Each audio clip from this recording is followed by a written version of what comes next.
I was halfway through a book when the knock came. Sharp. Urgent. 2 paramedics stood at my door, faces pale, voices hushed. "Sir," one said, "your wife was hit by a car. She died on impact."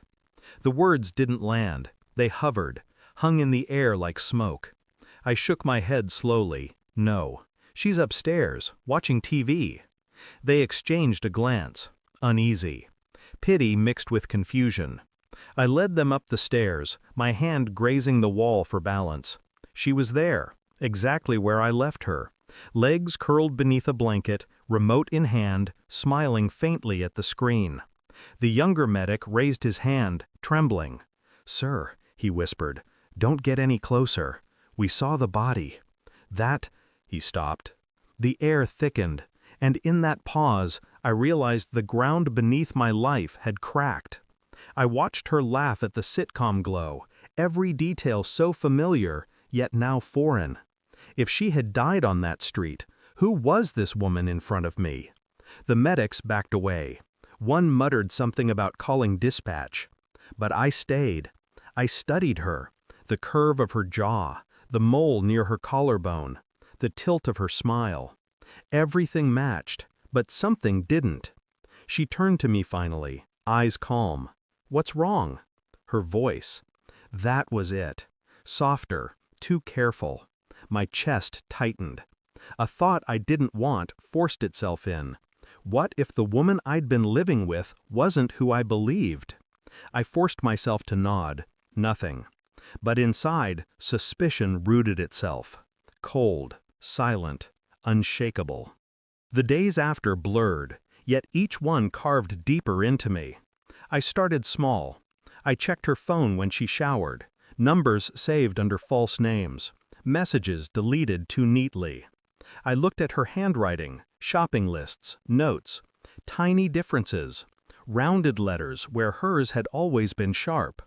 Then photographs, old albums, recent selfies. The same face, but in subtle ways it wasn't. As if I'd been staring at a copy too long, only now noticing the flaws in its print. I ordered a DNA kit in secret, hair from her brush, a toothbrush, samples compared against the archives I still had from hospital records. I kept my mask on, smiles, small talk, dinners eaten in silence. She thought nothing had changed, but in my mind, everything had. Every gesture, every word, every breath, I dissected them all, searching, waiting for the truth to surface. And it did. The results came back on a Tuesday, a clinical email. Her DNA didn't match my wife's medical records. The woman upstairs wasn't her. I sat with the screen glowing in the dark, my hands steady, my heart strangely calm. She came into the room, smiling, asked what I was reading. I slid the printed report across the table. She glanced at it, laughed softly at first. Then the color drained from her face. She looked at me, searching for anger, for fire. There was none, just silence. Her lips trembled. "You don't understand." I raised one hand. The same hand I'd once used to steady her when she was sick, when she wept. She froze. And in that silence, she realized her game was over. I didn't yell, I didn't strike. I recorded her confession instead. Every word, every justification, every hollow excuse. By morning, the file was already in the hands of people who needed to see it. Lawyers, police, anyone who could dismantle her false life. She begged, on her knees, clinging to my arm like a drowning woman. "I can be her for you. Please, don't erase me." I looked down at her. This stranger who had worn my wife's face, lived in her skin, stolen her place in my bed.